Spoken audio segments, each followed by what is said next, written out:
अस्सलाम वालेकुम भाइयों बहनों, मेरे साथ यार एक बहुत बड़ा मसला हो गया और मैं चाहता हूं कि आप सारे यहां पर फोकस करें और इस मसले को हल करने में मेरी मदद करें। तो ये मेरे मोहल्ले में एक बच्चा है और ये जो बच्चा है ये करता क्या है कि हर वक्त अपनी मामा के पास जाता है और अपनी अम्मी को कहता है कि अम्मी मुझे दूध दें, मुझे पैसे दें, मुझे खिलौने दें। लेकिन उसकी अम्मी जब भी कहती हैं कि बेटा मैं तुम्हें खिलौने नहीं दे सकती, मैं तुम्हें पैसे नहीं दे सकती, तो ये जो बच्चा है ये अपनी माँ को गालियां निकालना शुरू कर देता। अभी पिछले दिनों ये भी वाकया हुआ कि ये बच्चा अपनी अम्मी के पास गया, कहते हैं अम्मी मुझे पैसे चाहिए।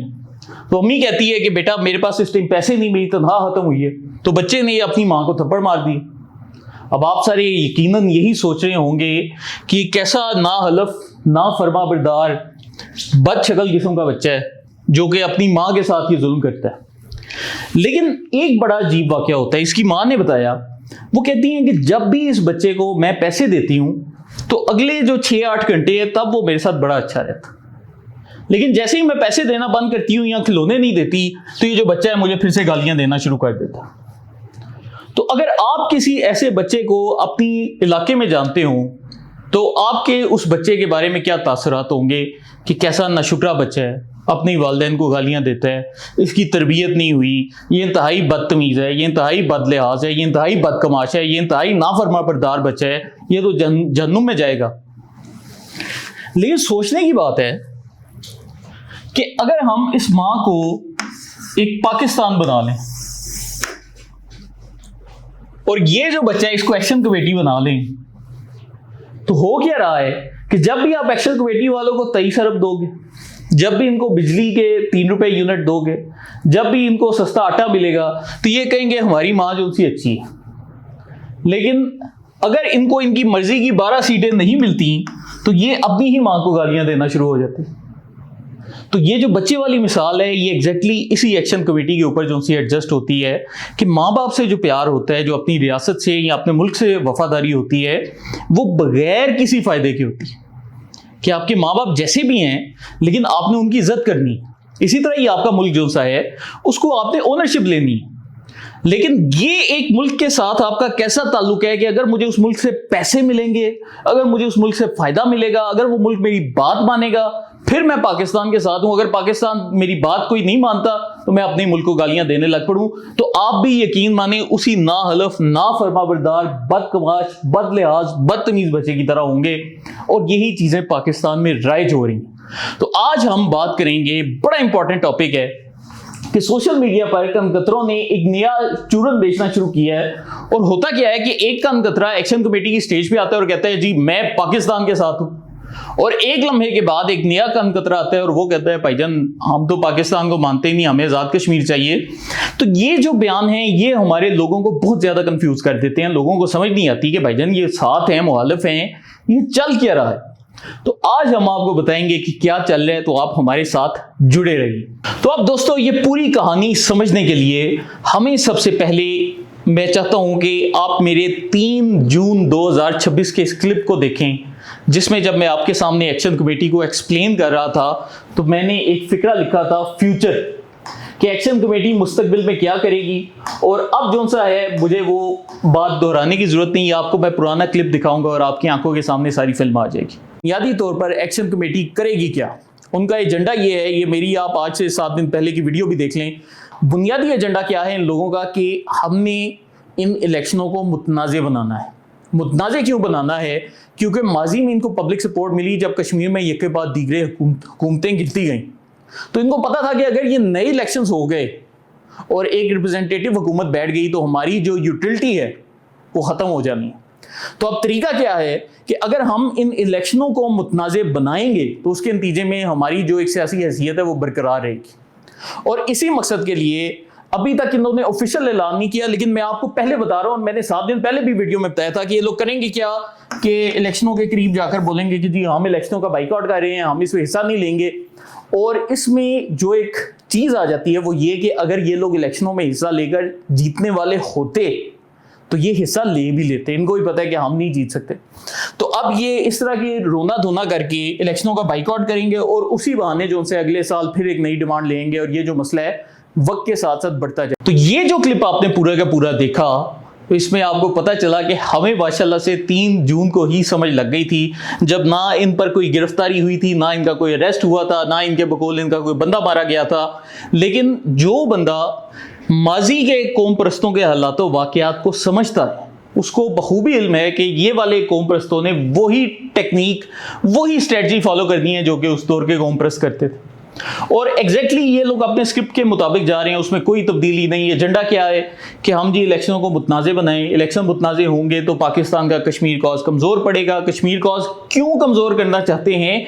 क्योंकि पाकिस्तान ने इस वक्त डिप्लोमेसी के लेवल पर पूरी दुनिया में अपना लोहा मनवाया है। अमेरिका का सदर पाकिस्तान की तारीफें कर रहे हैं, तो इंडिया को गशी के दौरे पड़ रहे हैं। वो कह रहे हैं कि अगर पाकिस्तान ने इस मौके पर, जब पाकिस्तान ईरान और अमेरिका की सुलह करवा रहे हैं, कश्मीर का मसला छेड़ा, तो ट्रंप को और आलमी दुनिया को पाकिस्तान की बात सुननी पड़ेगी। तो बेहतर ये है कि बजाय इसके कि हम पाकिस्तान के, अगर हम डिप्लोमेटिक एफर्ट्स को तबाह नहीं कर सकते, तो हमारे पास दूसरा ऑप्शन क्या है कि हम कश्मीर कॉज को पाकिस्तान के अंदर इंटरनली इतना कमजोर कर दें कि पाकिस्तान जब भी डिप्लोमेटिक लेवल पर कश्मीर के लिए आवाज़ उठाए तो लोग कहें भाईजान ये पाकिस्तानियों ने तो आज़ाद कश्मीर को गज़ा बनाया हुआ है, ये पाकिस्तानियों ने तो आज़ाद कश्मीर के हकूक़ छीने हैं, ये जी पाकिस्तानियों ने तो आज़ाद कश्मीर का इलेक्शन करवाया तो उसमें लोगों ने वोट ही नहीं डाला, तो पाकिस्तान के साथ तो आज़ाद कश्मीर के लोग ही नहीं। आज़ाद कश्मीर में तो जलसे होते हैं जिसमें पाकिस्तान के खिलाफ नारेबाजी होती है। तो बुनियादी तौर पर इंडिया ने इस पूरी पाकिस्तानी जो एक एफर्ट या स्ट्रेटजी लग सकती थी उसको प्रीएम्प्ट किया है। और कैसे किया है? अगर आपको याद हो तो जब 10 मई था गुज़िश्ता साल, जब पाकिस्तान ने ऑपरेशन बनियानुम महसूस लॉन्च किया और ट्रंप ने सुलह करवाई, तो ट्रंप ने अपनी तकरीर में बड़े कीमती अल्फाज बोले थे। उसने कहा था कि चूंकि मैं इंडिया और पाकिस्तान की सुलह करवा चुका हूं, इसलिए अब मेरा फोकस ये है कि मैं कश्मीर के ऊपर भी इंडिया और पाकिस्तान को एक करने की कोशिश करूंगा। तो ये जैसे ही बयान आया था, इंडिया वालों के जो से तोते उड़ गए थे।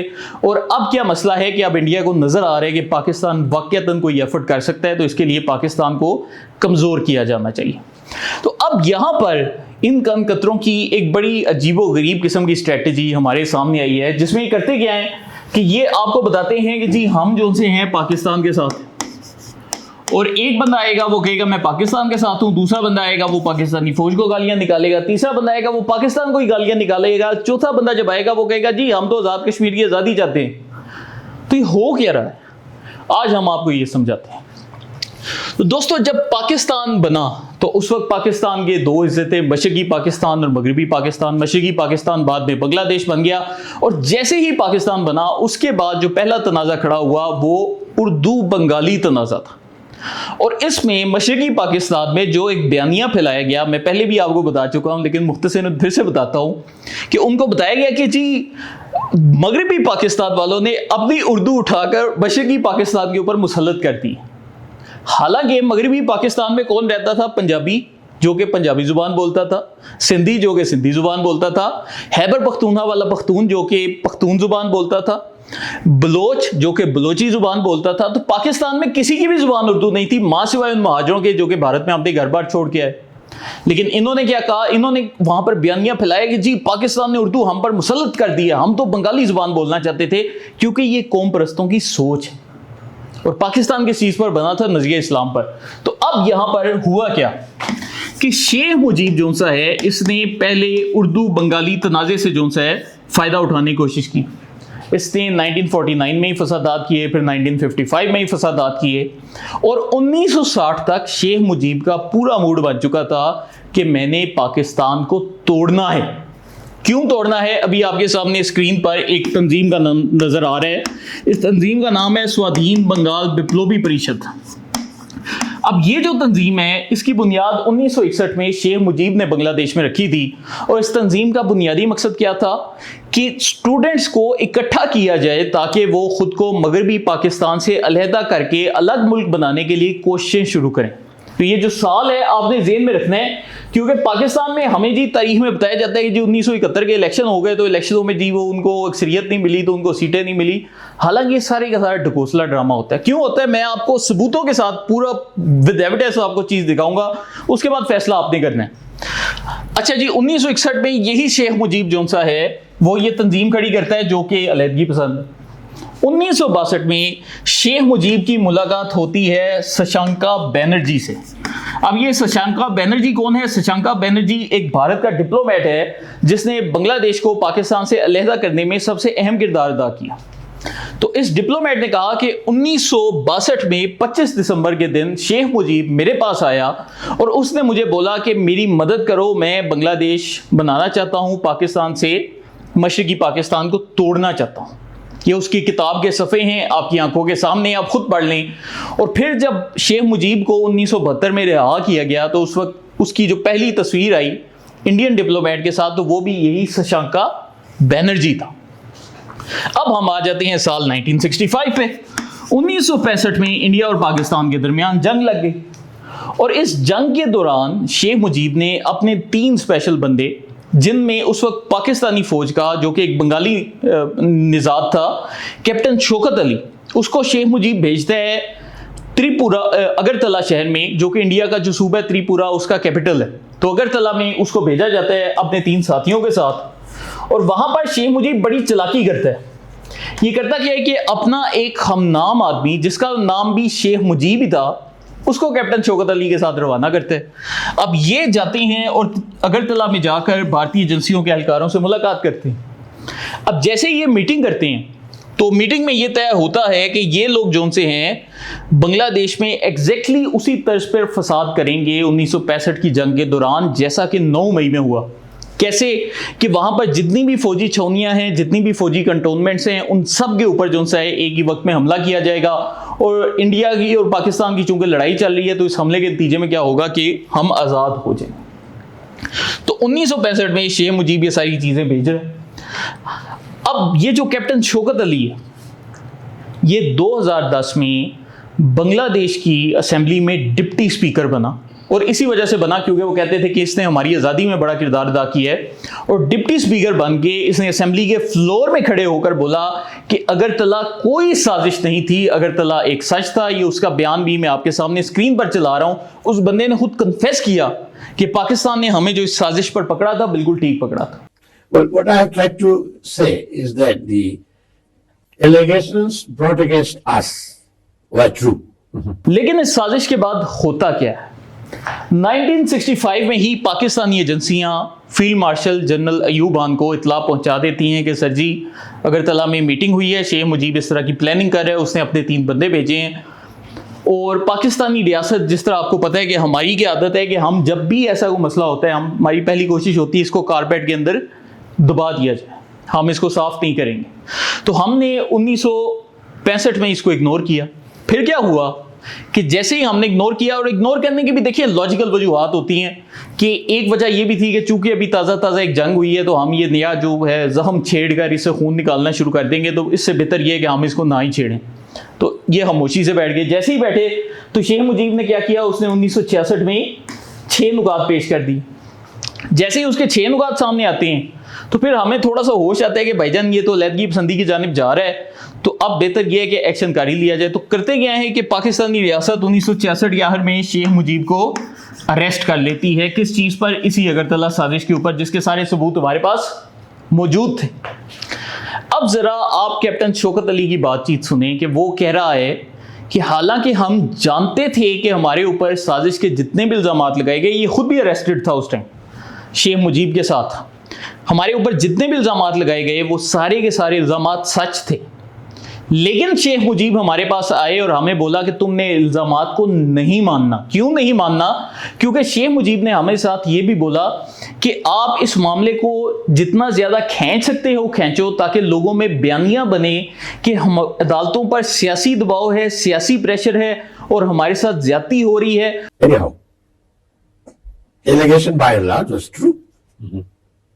But when we were asked during the time of when the trial started, whether we are guilty or not guilty, we said not guilty because we were told by the lawyers and Bangabandhu that if you say guilty, which we were, but if you plead guilty, then the trial will conclude very soon. And we do not want the trial to conclude very soon. We want the trial to continue for months together, so that the news spread, the public opinion comes in our favor, and that is how the 1969 movement came about. और जैसे जैसे ये जो बयानिया है ये फैलेगा तो उसके नतीजे में क्या होगा कि लोगों की हमदर्दी बढ़ेगी और पाकिस्तान को हमें एक स्टेज पर आकर छोड़ना पड़ेगा। और आप देखें कि शेख मुजीब की ये जो बातचीत थी बिल्कुल सही निकली और 1969 में शेख मुजीब और ये सारे जो से रिहा हो गए और फिर उसके बाद इन्होंने फसाद फैलाया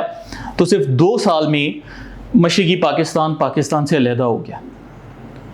तो अब आप चीज़ें चेक करें कि एक ही तरह की टेक्निक है, एक ही स्ट्रेटजी है, एक ही पैटर्न फॉलो हो रहा है। पैटर्न क्या है कि आपकी सोच ही अलहदगी पसंदी और कौम परस्ती पर।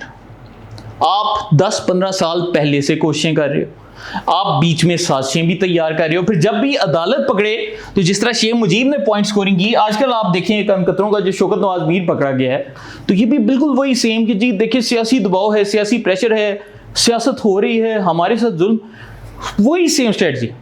और जी एजेंसियां तो झूठ बोलती हैं, तो उस दौर में भी जब एजेंसियों ने रिपोर्ट दी तो रिपोर्ट सच थी, लेकिन फिर सच्चाई का आपको कब पता चलता है? 2010 में जब कैप्टन शौकत अली जोन्स है वो बांग्लादेश की असेंबली का डिप्टी स्पीकर बनता है और वो कहता है कि यार हमें क्रेडिट क्यों नहीं मिल रहा कि हमने 1965 में अगरतला साजिश में हिस्सा लिया, इसलिए उसने आकर फिर 2010 में सच बोला।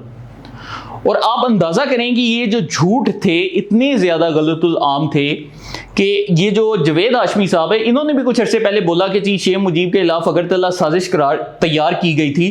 फिर मैंने वीडियो लगाई कैप्टन शौकत अली की, तो वीडियो देखकर भी उन्होंने इनकार कर दिया। वो कहते हैं कि जी उनके साथ महरूमियाँ थी इसलिए उन्हें अगरतला साजिश करनी पड़ी। तो भाईजान जो बात है वो हमेशा एक ही है। लेकिन अब मैं आपको एक और इंटरेस्टिंग चीज़ दिखाने जा रहा हूँ कि आप ये शेख मुजीब का बांग्लादेश के इलेक्शनों में 1970 का जो है आपने क्लिप एक देखना है और यहाँ से फिर ये जो आज का हमारा मौजू है आपको समझ आना शुरू हो जाएगा कि 1970 में जब शेख मुजीब जो है इंतहाबी जलसे करता है तो जलसों में क्या कहता है कि अमरा पाकिस्तानी, कि मैं पाकिस्तानी हूँ और हम पाकिस्तान में अक्सरियत के जो से हैं लोग हैं। अब अंदाजा करें कि एक बंदा 1961 में वही पाकिस्तान तोड़ने के लिए स्टूडेंट तंजीमें बना रहा है, वही बंदा 1962 में इंडियन डिप्लोमेट से मिल रहा है, उनको कह रहा है कि मैं पाकिस्तान तोड़ना है, वही बंदा 1965 में जाकर अगरतला साजिश भी करता है, वही बंदा जितने भी ये नेशनलिस्ट मूवमेंट्स हैं उनको लीड भी कर रहा है, उसी बंदे को उर्दू जुबान से ही मसला है। और वही बंदा जो है वो ये भी आपको 1970 में कहता नजर आ रहा है कि अमरा पाकिस्तानी, मैं पाकिस्तानी हूं। तो इस पूरी चीज से हमें क्या पता चलता है ये अब मैं आपको बताने लगा हूं। तो होता क्या है, अब साइंस ये है दोस्तों कि हम सब के सब जो से हैं मुसलमान हैं जो कि पाकिस्तान के साथ जो से हैं एक हैं। लेकिन अब अगर शेख मुजीब सरेआम खुल्लम खुल्ला ये बताएगा कि मैं एक कौम परस्त सेकुलर रियासत बनाने जा रहा हूं तो फिर क्या होगा कि वहाँ की जितनी भी मुसलमान आबादी है वो शेख मुजीब की मुखालफत करेगी। वो बोलेंगे कि हम तो आपके साथ नहीं, हम तो पाकिस्तान के साथ है, क्योंकि नज़रिया इस्लाम इटसेल्फ बहुत स्ट्रांग है। तो फिर शेख मुजीब को भेस बदलना पड़ेगा। वो करेगा क्या? वो करेगा कि वो तकरीरों में वही बोलेगा जो कि मैंने अभी आपको सुनाया कि हम पाकिस्तानी, ताकि बांग्लादेश की वो ऑडियंस जो कि नज़रिया इस्लाम पर यकीन रखती है वो उसकी बातें सुनने के लिए उसके जलसों तक आए, उनमें कन्फ्यूजन फैली रहे। जैसे ही वो आएंगे तो शेख मुजीब क्या करेगा कि अपने नीचे एक और लीडर को डिप्यूट कर देगा जो कि वहाँ पर पाकिस्तान को गालियाँ निकालेगा। फिर उसके नीचे एक और लीडर आएगा, वो पाकिस्तानी फौज को गालियाँ निकालेगा। फिर उसके नीचे एक और लीडर आएगा, वो कहेगा हमें पाकिस्तान से अलहदा हो जाना चाहिए। लेकिन फिर शेख मुजीब आएगा और कहेगा अमरा पाकिस्तानी, कि हम तो पाकिस्तानी। तो अब हो गया रहा है, आप चेक करें कि लोगों के जो माइंड्स हैं जो कि प्रो पाकिस्तान थे उनको आहिस्ता आहिस्ता आप कौम परस्ती के माइंडसेट में लाते जा रहे हो। तो ये बुनियादी तौर पर ऑडियंस खींचने की एक स्ट्रेटजी है। इसको साइकोलॉजी की ज़ुबान में रेपिटेशन कहा जाता है कि आप एक ही चीज़ बार बार दोहराएं। एक बंदा है जो कि पाकिस्तान के खिलाफ एक चीज़ नहीं सुन सकता, आप उसी बंदे को दिन में 6 दफ़ा बताएंगे जी पाकिस्तान बहुत बुरा है, पाकिस्तान बहुत बुरा है। पहले दिन वो आपको गालियाँ देगा, दूसरे दिन आप बोलेंगे तो वो आपको कम गालियाँ देगा, तीसरे दिन आप उसको पाकिस्तान के खिलाफ बातें सुनाएंगे तो वो बंदा खामोश होकर बैठ जाएगा, वो कहेगा यार बकवास करता है करने दो। चौथे दिन वो यही करेगा, फिर खामोश रहेगा। 5वें दिन जब वो बंदा बोलेगा तो वो बंदा कहेगा यार हो सकता है इसकी कोई बात सच हो, शायद फ़ौज जुल्म करती हो, मुझे नहीं पता यार, शायद पाकिस्तान हमारा हक खाता हो। 6ठे दिन वो दोबारा से वही सेम बातें करेगा तो वो बंदा क्या करेगा कि वो अपने प्रो पाकिस्तानी हालात और उसके जो पाकिस्तान मुखालिफ हालात हैं उनको इकट्ठा करेगा और एक हाइब्रिड तैयार कर लेगा, और फिर वो जो हाइब्रिड है वो म्यूटेट करते करते कौम परस्ती की जानिब बढ़ जाता है। तो ये वो तरीका है जिससे लोगों को अलहदा किया जाता है। तो आप अब गौर करें आप इनकी मुनाफकत के ऊपर कि यही जो सा है शेख मुजीब पाकिस्तान की तारीफें भी कर रहे हैं, पाकिस्तान को गालियां भी दे रहे हैं। इसी तरह ही एक्शन कमेटी में ये जो एक बंदा है शौकत मीर, जिसके मतलब कहा जाता है कि अरेस्ट हुआ है, अब ये जो शौकत मीर है ये तकरीरों में आता है, वीडियोस में आता है, वीडियोस में कहते हैं जी हम तो पाकिस्तान के साथ हैं, पाकिस्तानियों ने हम पर बड़े एहसान किए। लेकिन एक ऐसा लम्हा भी है जब मुजफ्फराबाद के स्टेडियम में पाकिस्तान का झंडा ऊपर हुआ तो इस बंदे को इतनी तकलीफ हुई कि इसने पाकिस्तान का झंडा उतरवाया, आज़ाद कश्मीर का झंडा लगवाया। लाइव वीडियो है, ये आपके सामने है। कि हम ना ही पाकिस्तान और ना ही पाकिस्तान के इदारों के खिलाफ हैं। कि हम ना ही पाकिस्तान और ना ही पाकिस्तान के इदारों के खिलाफ हैं।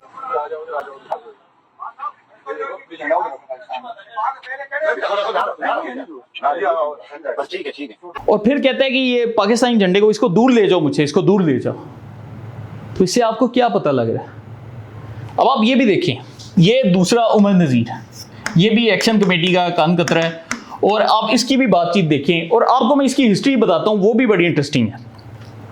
कि ये जो उमर नज़ीर है ये भी तकरीरों में कहता है कि जी हम पाकिस्तान के साथ, हम पाकिस्तानी अवाम के साथ, लेकिन ये नहीं बोलेगा एक भी दफ़ा कि मैं इल्हाके पाकिस्तान का हामी हूँ। वो कहेंगे हमारी हमदर्दियाँ, पाकिस्तानी अवाम की हमदर्दियाँ हमारी तो सेम हमदर्दियाँ, पाकिस्तानी अवाम के खिलाफ है, पाकिस्तानी अवाम हमारे भाई है। तो वही सेम स्ट्रेटजी जो सी आप देखें फॉलो हो रही है। और इसके साथ फिर अब आप देखें तीसरा कनकतरा सरदार अमान, जो कि पाकिस्तान को बाकायदा गालियां दे चुका है। मैं इसकी वीडियो चला रहा हूं, हालांकि मैं जानता हूं आपके दिल दुखेंगे, लेकिन ये चीज़ें आपको सुननी चाहिए ताकि आपको उनके हालात का पता चले। पाकिस्तान के कुत्ता के नाम, पाकिस्तान के कुत्ता के नाम। और अब रिसेंटली यही बंदा जो सा वीडियोस में कहते हैं जी हम पाकिस्तान के खिलाफ नहीं, और आज जो इस बंदे ने ताज़ा बयान दिया वो इसने इंडिया को पैगाम दिया कि हम मकबूजा कश्मीर के लिए जहाद नहीं करना चाहते थे, पाकिस्तानी फौज ने हमें बंदूकें दी, वरना हम बंदूकें पकड़ने वाले लोग नहीं। तो इंडिया से भीख मांगने के लिए ये वाली स्ट्रेटजी अपनाई जा रही है। कश्मीरियों के हाथ में बंदूक पाकिस्तान की फौज ने दी थी। फिर उसके बाद जो चौथा बंदा इनके साथ है ख्वाजा मेहरान, उसकी भी यही सेम बातचीत है। आप देखें एक जगह वो जो बंदा है वो पाकिस्तान की तारीफ करेगा, दूसरी जगह जो उनसे पाकिस्तान को गालियां देगा। एक जगह बोलेगा हम हकूक लेने आए हैं, दूसरी जगह बोलेगा ना हमें हक चाहिए, ना हमें 12 सीटें चाहिए, हमें अलहदा मुल्क चाहिए। कि इस बार ना आटे वास्ता चाहिए, ना बिजली वास्ता चाहिए, ना 12 सीटा ना चाहिए, इस बार में वतन वास्ता चाहिए, इस बार में वतन वास्ता चाहिए। तो ये स्ट्रेटजी क्यों हो रही है कि अगर ये लोग खुलेआम बोलेंगे कि हम पाकिस्तान के मुखालिफ हैं, हम कौम परस्त हैं, तो आज़ाद कश्मीर के अवाम इनका साथ नहीं देंगे। तो फिर करते क्या है कि पाकिस्तानियों का रूप धारते हैं। लोगों कहते हैं हम तो पाकिस्तानी हैं और हम जायज़ हकूक़ के लिए आ रहे हैं, फिर लोग आकर इनके जलसों में बैठ जाते हैं। अब उनमें बहुत बड़ी ऑडियंस वो होती है जो कि प्रो पाकिस्तानी होती है। उसी जलसे में ये जो उमर नज़ीर है ये पहले सरदार अमान को लॉन्च कर देता है, सरदार अमान आके पाकिस्तान को गालियाँ देता है। फिर ख्वाजा मेहरान को लॉन्च करते हैं, वो कहते हैं हमें ना 12 सीटें चाहिए, ना हमें जो सा बिजली चाहिए, ना आटा चाहिए, हमें जो सा जी अपना मुल्क चाहिए। और फिर थोड़ी देर बाद जब ये देखता है कि अवाम के मूड तब्दील हो रहे हैं, लोगों को समझ आ रही है हम क्या कह रहे हैं, तो ये अचानक ही आता है और कहता है हम तो जी पाकिस्तानी हैं, हम पाकिस्तानी अवाम का दर्द रखते हैं। तो हो क्या रहा है कि आपने प्रो पाकिस्तान ऑडियंस को मेंटली डेविएट कर करके कौम परस्त बनाना शुरू कर दिया। तो ये जो स्ट्रेटजी है ये बांग्लादेश के लिए भी फॉलो हुई और इंडियन एजेंसी रॉ ने अब भी अपने तरीके तब्दील नहीं किए, वो इन्हीं सेम स्ट्रेटजीज पर चल रहे हैं, यही सेम बयानियाँ है, यही सेम कहानी है। लेकिन हम ये सब आपको क्यों बता रहे हैं? क्योंकि हम चाहते हैं कि आप जब सोशल मीडिया पर पाकिस्तान का दिफा करें तो आपने ये सारे पॉइंट्स लोगों के सामने रखना है कि कैसे एक प्रो पाकिस्तानी शख्स को एक प्रोसेस से गुजार कर कौम परस्त में तब्दील किया जाता है। बहुत शुक्रिया।